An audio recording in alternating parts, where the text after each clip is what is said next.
जय हिंद दोस्तों। यूपीएससी के पीवाईक्यूज कर रहे थे साइंस एंड टेक्नोलॉजी। इसमें कई चैप्टर्स जो है वो हमने ऑलरेडी कंप्लीट कर लिए हैं।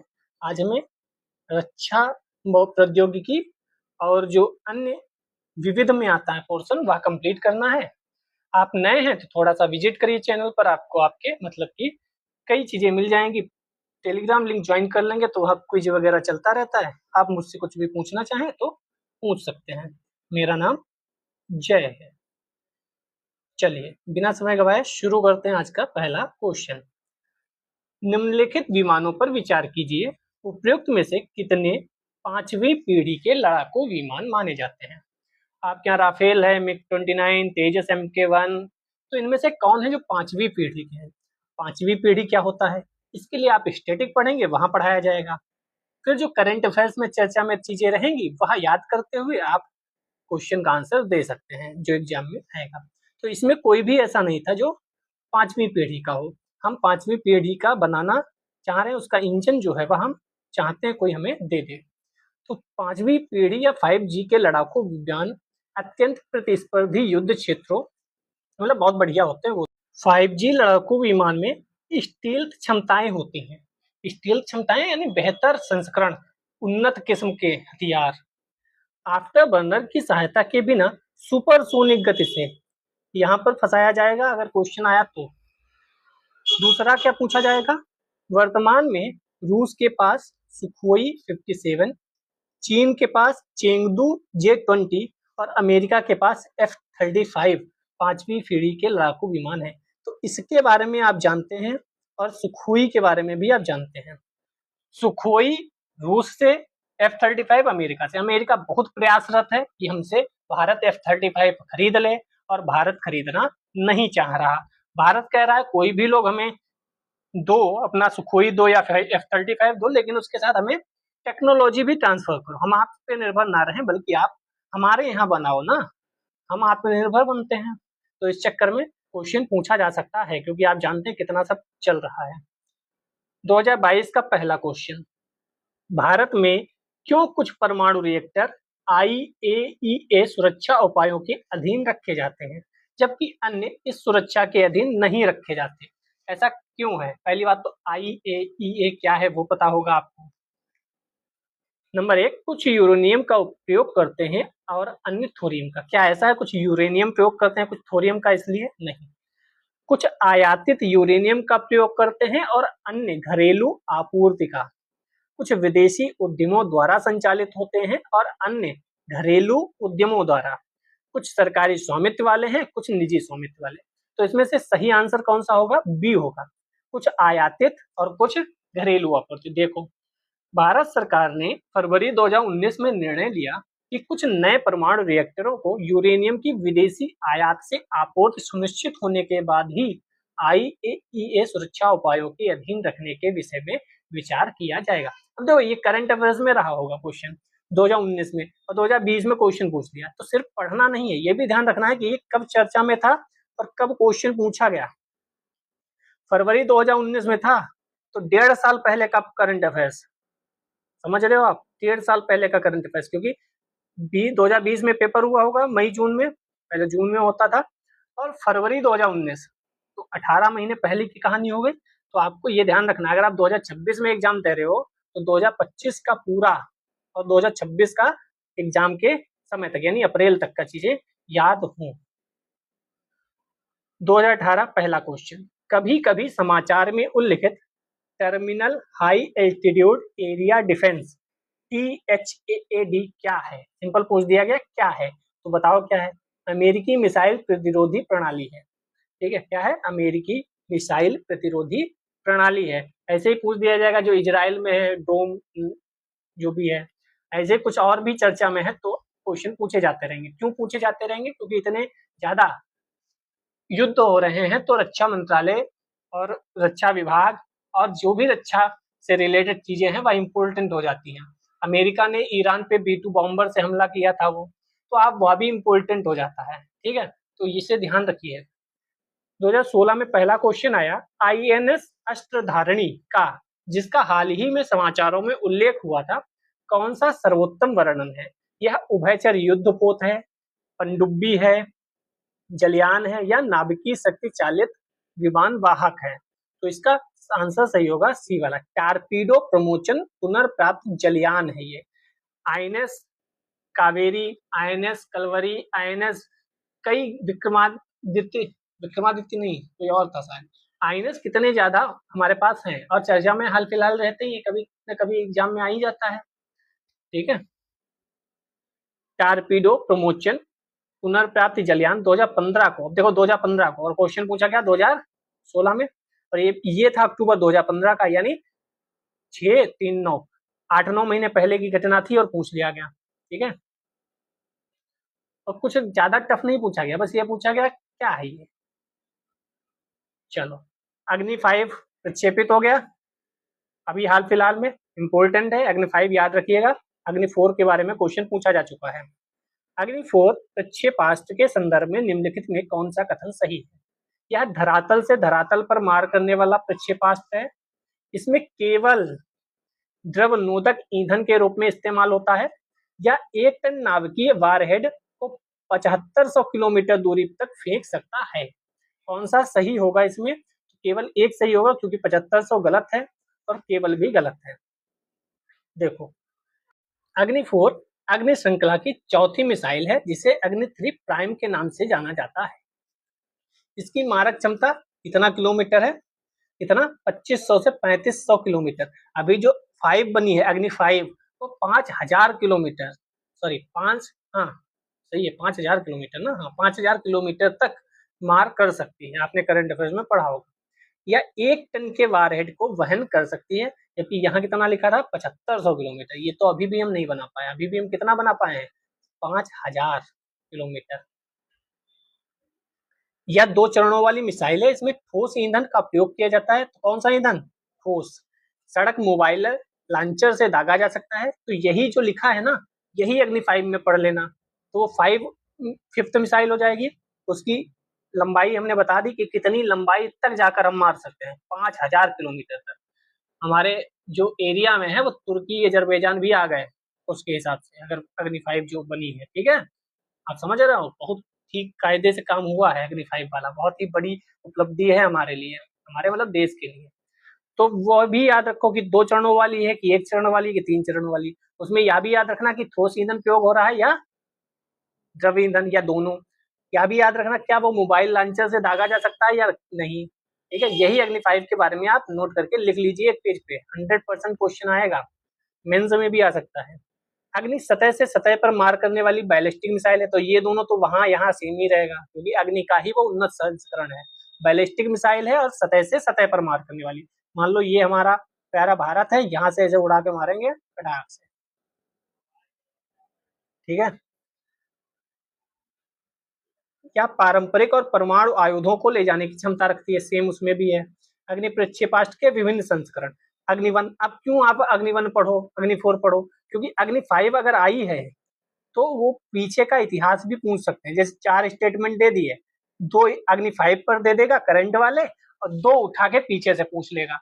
जैसे चंद्रयान होता है तो चंद्रयान पहला, दूसरा, तीसरा याद करो। मंगलयान जा रहा है तो उससे रिलेटेड जितने मंगलयान हुए हैं, चाहे अमेरिका का, रूस का, वो सब आपको पढ़ने पड़ते हैं, क्योंकि कहाँ से क्वेश्चन दे देगा यूपीएससी या कोई भी उत्तर प्रदेश आयोग या कोई आयोग, पता नहीं है। ठीक है, तो अग्नि 5 की मारक क्षमता कम थी। ठीक है, पहले चरण में ठोस, दूसरे चरण में तरल होता था। बस मारक क्षमता भी याद कर लोगे। अब देखो, एक तरफ उसने दे दिया कि अग्नि 5 first, second, third, fourth, fifth, और दूसरी तरफ रेंज दे दी और कह दिया सही मिलान करो। ये भी दे सकता है क्वेश्चन। आपका दिमाग इस टाइप से चलना चाहिए कि क्वेश्चन क्या दे सकता है। ठीक है, वही होशियार होते हैं जो पहले से सोच कर जाते हैं क्वेश्चन क्या दे सकता है। हालांकि वो आते नहीं, लेकिन आपका दिमाग वैसा काम करना शुरू कर देता है। अग्नि 2 स्वदेशी तकनीक से विकसित, 2500 किलोमीटर से भी अधिक मार सकते हैं। ठीक है, पहली बार चल प्रक्षेपण यान से प्रक्षेपित किया गया। अब कहेगा अग्नि 5 के बारे में, एक स्टेटमेंट यही दे देगा, अग्नि 5 प्रक्षेपास्त्र को पहली बार मोबाइल लॉन्चर व्हीकल से प्रक्षेपित किया गया। आप कहोगे हाँ इतना सब विकसित हो रहे हुआ तो होगा, ये काम 2 में ही हो गया था। ठीक है, फिर लंबी दूरी की बैलिस्टिक मिसाइल 3500 किलोमीटर तक पहुंचे। फिर हम आवश्यकता पड़ने पर इसकी मारक क्षमता 5000 किलोमीटर तक बढ़ाई जा सकती है, ठीक है, परमाणु हथियार ले जाने में भी सक्षम है। अग्नि 4 के बाद अग्नि 4 तो हम ऊपर पढ़ के आए थे, अब अग्नि 5 है, इसकी मारक क्षमता 5000 किलोमीटर से अधिक। यही हमारी जो है अंतर महाद्वीपीय बैलिस्टिक मिसाइल है। अब अनेक महाद्वीपों तक कवर कर रहे हैं इस समय अपनी क्षमता को, ठीक है। तो ये अग्नि 5 बन चुकी है। यही क्वेश्चन आपको स्टेटमेंट में बन के आएगा, याद रखिएगा, पूरा करंट अफेयर से रट लीजिए, ठीक है। फिर अग्नि 6 भी इसके बाद बनेगी, वो 8000 किलोमीटर की दूरी तक मार कर सकती है, ठीक है। 3 टन का ओवरहेड वारहेड ले जा सकती है। चलिए, अब ये इतना हो गया। अब हम अन्य नवीन प्रौद्योगिकियां जो भी अन्य विविध में आती है वो पढ़ लेंगे आज। आज ये वाला पोर्शन कंप्लीट हो जाएगा। कल हम सामान्य जो साइंस होती है, फिजिक्स, केमिस्ट्री, बायोलॉजी, उसके क्वेश्चंस कल से देखेंगे। 2024 का पहला क्वेश्चन, निम्नलिखित पर विचार कीजिए। बैटरी भंडारण, बायोमास जनरेटर, ईंधन सेल, रूफटॉप सौर प्रकाश वोल्टेज यूनिट कितने वितरित ऊर्जा संसाधन माने जाते हैं? वितरित ऊर्जा संसाधन तो कितने होंगे वितरित? सभी 4। और मैंने फिर वही मेरी बात शुरू हो गई कि कई बार क्वेश्चन ऐसा आता है साइंस टेक में जहां सभी सही होते हैं। 3 है तो 3 सही, 4 है तो 4 सही, ठीक है। अब इसको पढ़ने की उतनी आवश्यकता नहीं है, आप चाहे तो। पवन उत्पादन भी है, खुले बंद चक्र वाले गैस टरबाइन भी है, ये सब है, ठीक है। चलिए, दूसरा क्वेश्चन। कोई समस्या हो आवाज वगैरह में तो आप कमेंट कर दीजिएगा, सुधार लेंगे। हाल ही में पंप्ड स्टोरेज हाइड्रो पावर शब्द की वास्तव में और समुचित रूप से निम्नलिखित में से किसके संदर्भ में चर्चा की गई? कुछ डीप पूछा गया नहीं, सिंपल पूछा गया। आपने साइंस एंड टेक के जितने भी क्वेश्चन अभी तक देखे हैं 3-4 वीडियो में, कोई भी क्वेश्चन ऐसा नहीं है बहुत डीप जाकर पूछा गया हो, ठीक है। डीप जाएगा तो वो अग्नि 5 जाएगा, डीप जाएगा तो शुभांशु शुक्ला जिस उसमें गए थे वो डीप जाएगा, डीप जाएगा तो बड़ी घटनाएं जो हुई हैं उसमें डीप जाएगा। बाकी वो डीप नहीं जाता है, 1-2 स्टेटमेंट ऊपर से उठा लिए या केवल पूछ लिया ये क्या है, ठीक है। हर सब्जेक्ट की तैयारी आप इस तरीके से करो कि पीवाईक्यू में क्या पूछे जा रहे हैं, ठीक है। इसको ही बेस्ट अप्रोच कहते हैं। तो पंप स्टोरेज हाइड्रो पावर शब्द की वास्तव में और समुचित रूप से निम्नलिखित में किसके संदर्भ में चर्चा की गई है? तो ये चर्चा की गई है दीर्घावधि ऊर्जा भंडारण। स्टोरेज यहाँ पे लिखा भी था, देखो स्टोरेज। तो स्टोरेज कहाँ से आएगा? सीढ़ीदार खेतों की सिंचाई नहीं, फसलों की उत्थान सिंचाई नहीं, वर्षा जल संचयन प्रणाली नहीं। हाँ, यहाँ जल संचयन लिखा भी है, लेकिन सब स्टोरेज का मतलब सबसे बढ़िया क्या है? ऊर्जा को भंडार करना, स्टोरेज भंडार। ऐसे भी स्टेटमेंट सही हो जाते हैं साइंस एंड टेक में। इसीलिए मैंने उस दिन बोला था कि बिना पढ़े भी सही हो जाता है। बिना पढ़े का मतलब ये नहीं कि बिल्कुल ना पढ़ो, हाँ थोड़ा बहुत पढ़ा है फिर आप दिमाग लगाकर चीजें सही कर सकते हैं। यहाँ देखो, फिर से देखो, कोई टफ पूछा गया, सिंपल पूछा गया। मेम्ब्रेन बायोरिएक्टरों की चर्चा प्राय किस संदर्भ में की जाती है?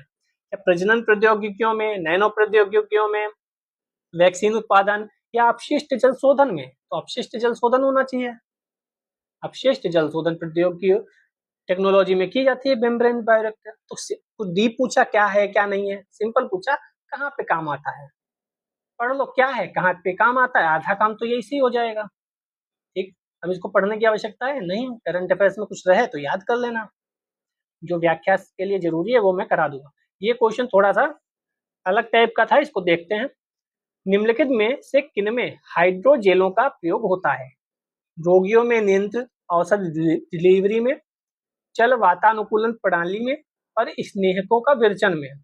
तो यहाँ पे 2 आंसर सही होते हैं, एक तो बी भी सही है और डी भी सही है, क्योंकि वही है ना, प्रयोग हाइड्रोजल का हो सकता है थोड़ा बहुत स्नेहक में होता हो, जैसा मैंने बोला था आल सही होते हैं, आल सही है इसमें भी।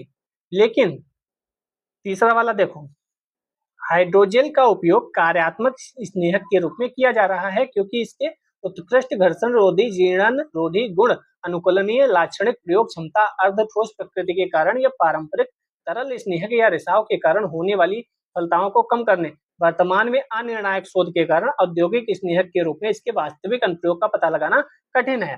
तो होता है, लेकिन प्रयोग में उपयोग वास्तविक हो रहा है कि नहीं वो कठिन है लगाना पता। तभी इसमें डाउट रहता है कि बी भी सही है कि डी भी सही है, ठीक है। चलिए, 5th नंबर देखो, कुछ बहुत ज्यादा डीप पूछा गया। 5th नहीं, निम्नलिखित में कौन सा हाइड्रोजन द्वारा चालित फ्यूल सेल इलेक्ट्रिक वाहनों से निकलने वाला निर्वातक नली उत्सर्जन है? तो सिंपल है, जलवाष्प है।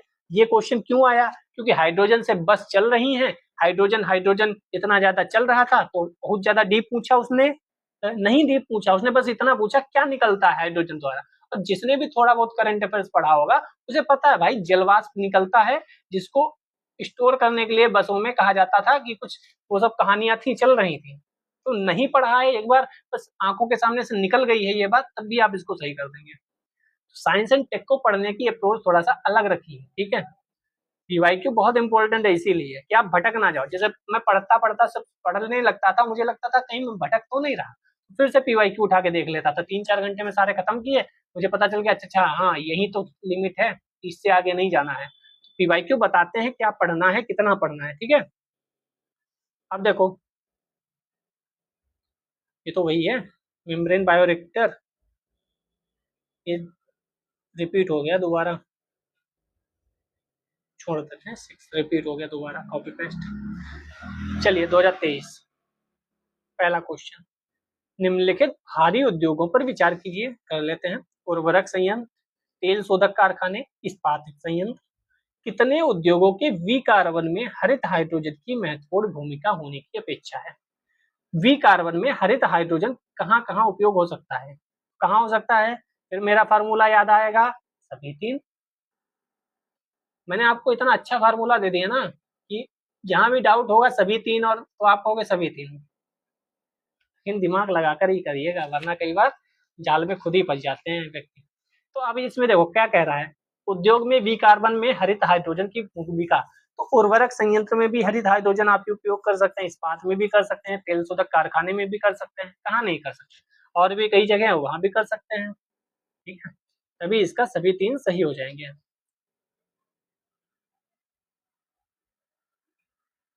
अभी ये हरित हाइड्रोजन, ब्लैक हाइड्रोजन, ये सब ब्लू अमोनिया, ब्लैक अमोनिया, वो सब आप पढ़िएगा करंट अफेयर्स में, ठीक है। दूसरा क्वेश्चन, निम्नलिखित गतिविधियों पर विचार कीजिए। बड़े पैमाने पर बारीक पिसी हुई बेसाल्ट शैल खेतों में बिछाना, ठीक है। चूना मिलाकर महासागरों की क्षारीयता बढ़ाना, विभिन्न उद्योगों द्वारा निर्मुक्त कार्बन डाइऑक्साइड का अभिग्रहण कर उसे कार्बोनिटीकृत जल के रूप में परित्यक्त भूमिगत खानों के अंदर पंप करना। उपयुक्त गतिविधियों में से कितनी कार्बन और अभिग्रहण और विविक्ति भवन के लिए प्राय विचार और चर्चा में लाई जाती है? कार्बन और अभिग्रहण और सिक्वेस्ट्रेशन के लिए कौन कौन सी चर्चा में लाई जाती हैं? फिर हमारी बात आपको याद आएगी। इसलिए पीवाईक्यू जरूरी है, इसलिए बार बार पीवाईक्यू करने हैं।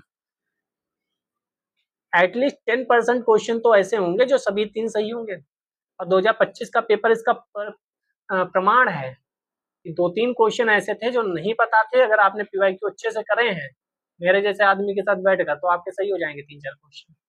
मैं हर सब्जेक्ट में ये कहानी नहीं बताया आपको, क्योंकि हर सब्जेक्ट में ऐसा नहीं होता है कि तुक्का लग जाए, यहाँ तुक्का लगता है। और मैं 4 वीडियो बन चुकी है, ये 5वीं होगी शायद, सभी वीडियो में साइंस टेक के बता रहा हूँ और दिखा रहा हूँ आपको कि सभी तीन जो चीजें बता रहा हूँ तो समझो। मैं अलग से वीडियो लाके नहीं बताता कि देखो यहाँ पे वो 1-2 क्वेश्चन लाके बताते हैं, ये देखो यहाँ पे सभी है, ऐसा तुक्का मार देना, ऐसा ट्रिक लग जाएगी। यूपीएससी में ट्रिक काम नहीं करती, यूपीएससी में ट्रिक तब काम करती है जब आपको 70% सिलेबस कंप्लीट हो, ठीक है। तो ट्रिक के बेसिस पे अगर आपको निकालना है यूपीएससी, तो घर वालों से कह दो हमसे ना हो पाएगा, क्योंकि यूपीएससी ट्रिक के बेसिस पे नहीं निकलती है। पहले नॉलेज गेन करो, उसके बाद सब ट्रिक काम आती है, ठीक है।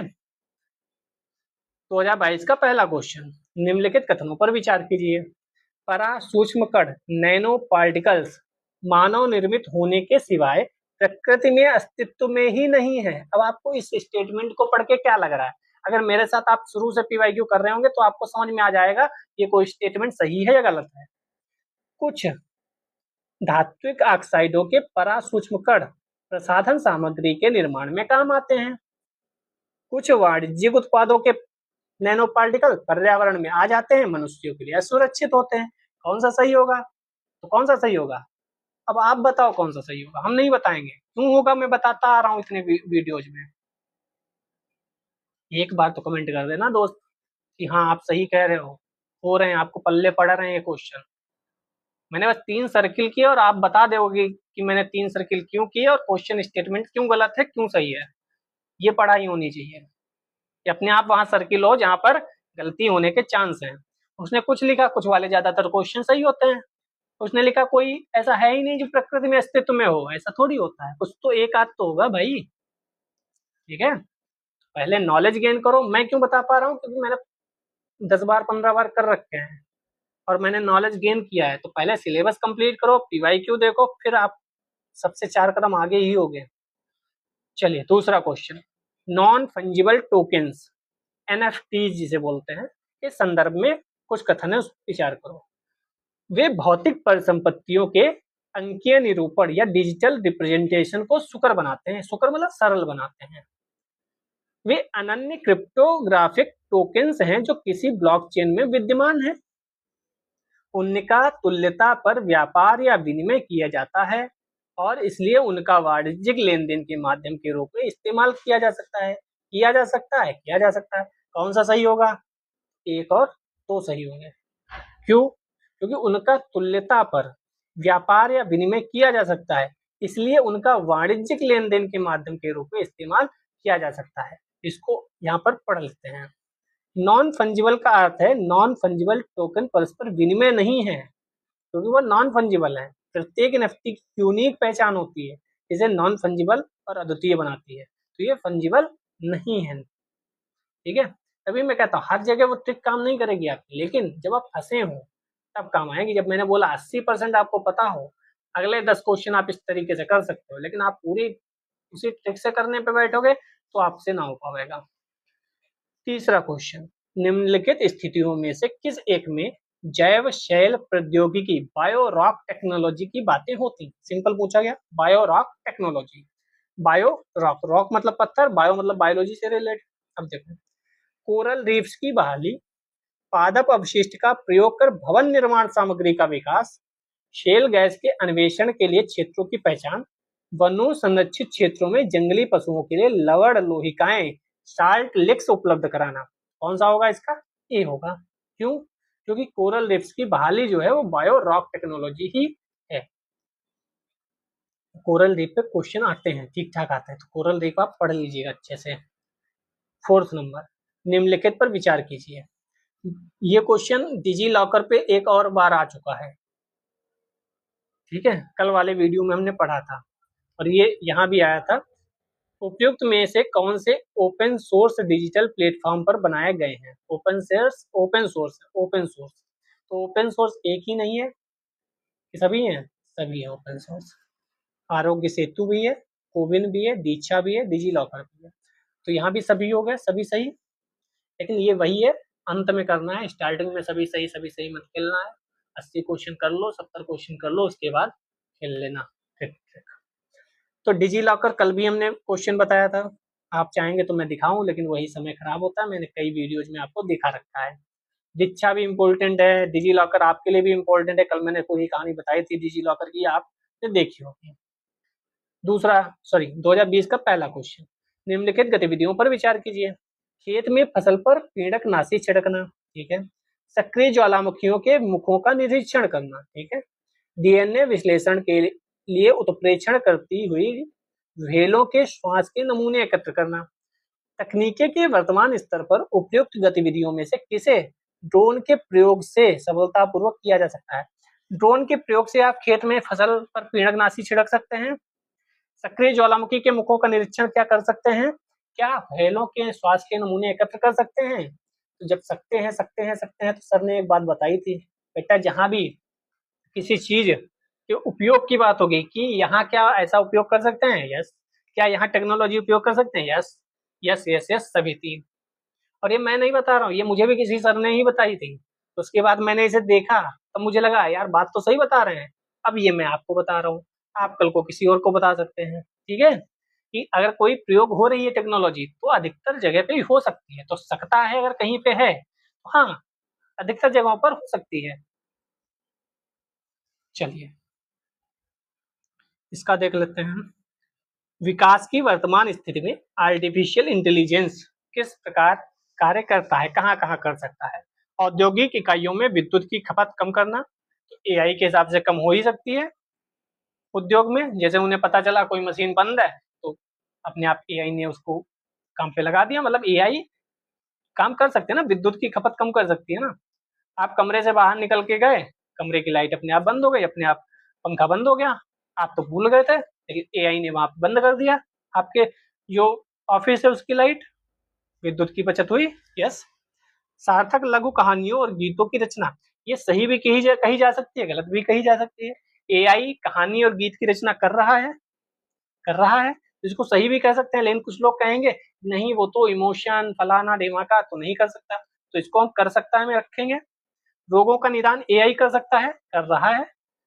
आर्टिफिशियल इंटेलिजेंस कितना अच्छा यूज हो रही है इस समय, लेकिन अपने यहाँ नहीं हो रही है, लेकिन हो तो रही है। क्या कर सकती है यहाँ पर लिखा है, तो आगे आने वाले समय में भी हो सकता है। टेक्स्ट टू स्पीच में परिवर्तन हो ही रहा है, इसमें तो कोई बड़ी बात नहीं। विद्युत ऊर्जा का बेतार संचरण, ये थोड़ा डाउट वाला है, लेकिन अगर हम इसको डाउट में रखें तो हमें ये तीनों स्टेटमेंट गलत करने पड़ेंगे। ठीक है, तो 134 इस हिसाब से आदमी कह रहा है कि ये टू वाला भी नहीं होगा। लेकिन अगर ब्रॉड एस्पेक्ट में देखोगे तो फिर वही मेरी वाली कहानी याद आएगी। क्या कहानी? ये सभी सही है, लेकिन इसकी वजह से यूपीएससी ने जो आंसर दिया है वो बी आंसर दिया है। यूपीएससी का आंसर बी है, इन्होंने लिखा भी होगा शायद। हाँ, संघ लोक सेवा आयोग द्वारा जारी उत्तर कुंजी में उपयुक्त का आंसर विकल्प बी माना जाता है। लेकिन अगर हम अपने हिसाब से देखें तो सार्थक लघु कहानी और गीतों की रचना भी कर रहा है एआई। ठीक है, आप भी एआई यूज करते होंगे, देख लो पूछ के। तो अगर 1 2 3 4 होता तब भी हम लगा देते, लेकिन यहाँ पर या तो आप बी लगाओ या डी लगाओ, तो यूपीएससी ने बी लगाया, लेकिन हमारे लोगों के हिसाब से डी है। चलिए, ब्लॉकचेन तकनीक। ब्लॉकचेन तकनीकी के संदर्भ में कथनों पर विचार कीजिए। यह एक सार्वजनिक खाता है जिसका हर कोई निरीक्षक कर सकता है, परंतु जिसे कोई भी एक उपभोक्ता नियंत्रित नहीं कर सकता। ब्लॉकचेन की संरचना और अभिकल्प ऐसा है, इसका समूचा डेटा केवल क्रिप्टो करेंसी के विषय में है। ब्लॉकचेन के आधारभूत वैशिष्ट्यों पर आधारित अनुप्रयोगों को बिना किसी व्यक्ति की अनुमति के विकसित किया जा सकता है। कौन सा सही होगा? तो आपको पता है जो दूसरा है उसमें केवल लग गया, तो वही गलत हो गया, क्योंकि ब्लॉकचेन अलग जगह भी यूज हो सकती है, केवल क्रिप्टो करेंसी के विषय की बात नहीं है वो। ठीक है, तो ठीक है, आगे चलते हैं। सौर जल पंपों के संदर्भ में निम्नलिखित कथनों पर विचार कीजिए। सौर ऊर्जा का प्रयोग पृष्ठीय पंपों को चलाने के लिए हो सकता है और निमज्जनी यानी सबमर्सिबल पंपों के लिए नहीं। क्या सौर ऊर्जा पृष्ठ ऊपर जो सरफेस पे पंप है उनको चला सकती है? सबमर्सिबल नीचे खोद के गड्ढा में रख दिया वो नहीं चला सकती? ऐसा है।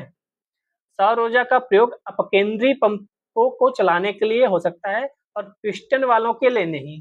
तो क्या ऐसा हो सकता है? नहीं भाई, बकवास कर रहे हो क्या। वो सौर ऊर्जा कहेगी नहीं नहीं, इस मोटर को हम नहीं चलाएंगे, इसको चला लेंगे, इसको थोड़ा ऊपर रखो, इसको चला लेंगे, नीचे रखोगे तो नहीं चलाएंगे।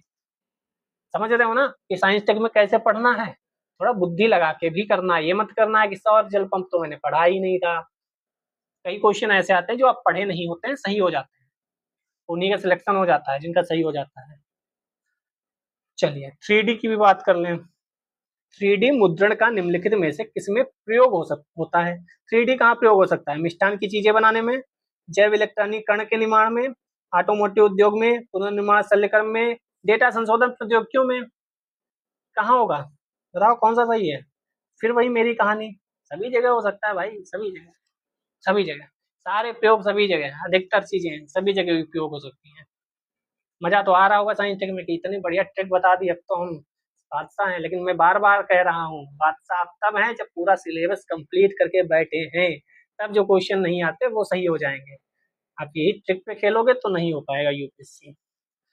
निम्नलिखित युग्मों पर विचार कीजिए, कर लेते हैं। कभी कभी समाचार में शब्द रहता है और संदर्भ भी से। क्रिस्पर केस 9 हम पढ़ के आए हैं, तो क्रिस्पर केस 9 क्या है? कण भौतिकी है? नहीं भाई। ब्लॉकचेन प्रौद्योगिकी, क्रिप्टो मुद्रा, बेल सेकंड प्रयोग, कृत्रिम बुद्धि। कौन सा सही होगा? बी सही होगा, केवल दो, क्योंकि क्रिप्टो मुद्रा तो ब्लॉकचेन से है ही। बेल सेकंड जो प्रौद्योगिकी है और कृत्रिम बुद्धि नहीं, कण भौतिकी है। और क्रिस्पर केस 9 तो डीएनए आरएनए जीनोम एडिटिंग वाली चीजें थी, वो हम पढ़ चुके हैं। क्रिस्पर केस 9 इंपॉर्टेंट है, आ भी चुका है कई बार। ठीक है, पूछा था केस 9 क्या है, कैंची थी। पहला क्वेश्चन, कभी कभी समाचारों में नेट मीटरिंग निम्नलिखित में से किसको प्रोत्साहित करने के संदर्भ में देखा जाता है?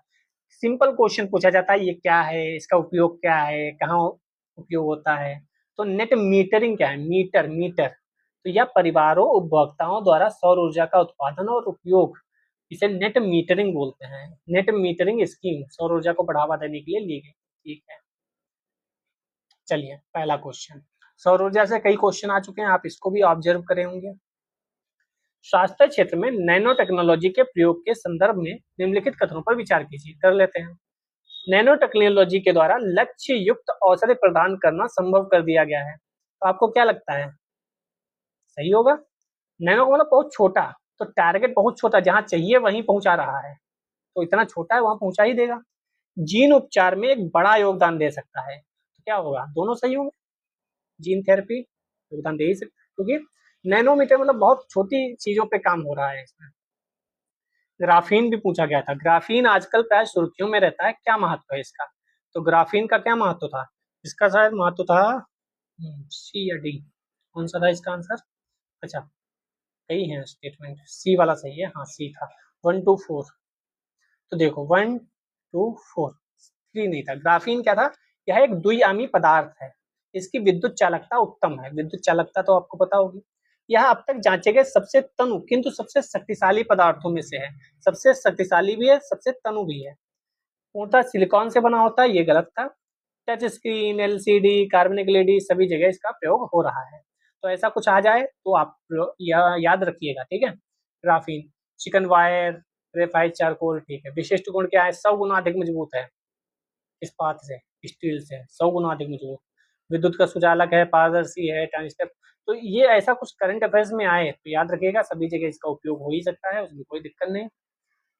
दूसरा, जीव भार गैसीकरण को भारत में ऊर्जा संकट के धारणीय हलों में से एक समझा जाता है। कौन सा कथन सही है? जीव भार गैसीकरण। नारियल आवरण, मूंगफली का छिलका, धान की भूसी का उपयोग जीव भार गैसीकरण के लिए किया जा सकता है। किया जा सकता है क्या? यस। जीव भार गैसीकरण द्वारा जनित ज्वलनशील गैसों में केवल हाइड्रोजन और कार्बन डाइऑक्साइड होती है। कई बार मैंने बोला केवल वाला सही होता है, ठीक है, कई बार फंस भी सकते हो आप। जीव भार गैसीकरण द्वारा जनित ज्वलनशील गैसों का उसका उत्पादन में सीधे ही उपयोग कर सकते हैं, लेकिन अंतर्दहन इंजनों में नहीं। इसमें सीधे कर सकते हैं, इसमें नहीं। कौन सा इसमें सही होगा? तो हमें पता है ए सही होगा। दोनों गलत हैं, क्यों? वो तो केवल के लिए गलत है, ठीक है। और यहाँ ये सीधे उपयोग हो सकता है, अंतर्दहन इंजन में नहीं, ये थोड़ा सा अलग है, ठीक है। ठीक है, इसको पढ़ने की आवश्यकता है नहीं, वैसे आगे चलते हैं। CFL और LED लैम्प में क्या अंतर है? प्रकाश उत्पन्न करने के लिए CFL पारावास और संदीपक का प्रयोग करता है, जबकि LED लैंप अर्धचालक पदार्थों का प्रयोग करता है। CFL की औसत जीवन अवधि LED लैंप से बहुत अधिक होती है। क्या CFL ज्यादा दिन तक चलता है? LED लैंप की तुलना में CFL कम ऊर्जा सक्षम है। क्या CFL कम ऊर्जा सक्षम है? सी 1 और 3 सही है, दूसरा गलत है। तो LED लैंप की तुलना में CFL कम ऊर्जा सक्षम है, ये तो बात सही, तभी LED हर घर में लगी मिलती है, CFL कम लगी मिलेगी। और ये बहुत अधिक जीवन है इसका, यही गलत, ये भी गलत है। एलईडी का जीवन सिंपल है, कौन लगा मिलता है तुम्हें ज्यादातर? एलईडी मिलती है ना, तो एलईडी बढ़िया है। तभी ये दोनों गलत है स्टेटमेंट, सॉरी ये स्टेटमेंट गलत है। यहाँ तो लिखा है साफ साफ एलईडी लैंप की तुलना में CFL कम ऊर्जा सक्षम है, तो हाँ इसीलिए एलईडी लगी है हमारे यहाँ। चलिए दूसरा क्वेश्चन, ऑप्टिकल डिस्क का नया फॉर्मेट जो ब्लू रे डिस्क के नाम से जाना जाता है लोकप्रिय हो रहा है। यह परंपरागत डीवीडी से किस प्रकार भिन्न है? डीवीडी आप सब जानते होंगे, कुछ लोग होंगे जो डीवीडी नहीं जानते होंगे। तो डीवीडी से बीडी कैसे अलग है? ब्लू रे डिस्क कैसे अलग है? डीवीडी मानक परिभाषा वीडियो को समर्थित करता है, जबकि बीडी उच्च परिभाषा वीडियो को समर्थित करता है। टीवी की डी की तुलना में बीडी फॉर्मेट की भंडारण क्षमता कई गुना अधिक है। तो कई गुना अधिक हो सकती है, क्योंकि बाद को बनी है तो कुछ अच्छा करके बनाया गया होगा। बीडी की मोटाई इतना डीवीडी की मोटाई इतना होती है, तो ये क्या सही होगी? नहीं। पहला दूसरा सही है, तीसरा क्यों नहीं सही होगी? खुद सोचो, बीडी की मोटाई इतना है, डीवीडी की मोटाई कम है, तो पहले जो बनी है उसकी कम मोटाई है, बाद को मोटाई ज्यादा होगी क्या? आप देखो मोबाइल पहले ज्यादा बड़े आते थे, अब बड़े आते हैं, अब पतले का तैयार है ना, और बेहतर होता जाता है और हल्की चीजें आती जाती हैं। तो इससे भी हम अंदाजा लगा सकते थे, ठीक है। तो लाइक कमेंट शेयर कर दीजिएगा। टेक्नोलॉजी का पार्ट जो है वो खत्म हो गया। जनरल साइंस के जो फिजिक्स केमिस्ट्री बायो के चैप्टर हैं वह हम कल परसों नरसों 3 दिन में कंप्लीट कर लेंगे। तब तक के लिए अपना ध्यान रखिए, मिलते हैं नेक्स्ट वीडियो में। जय हिंद, जय भारत।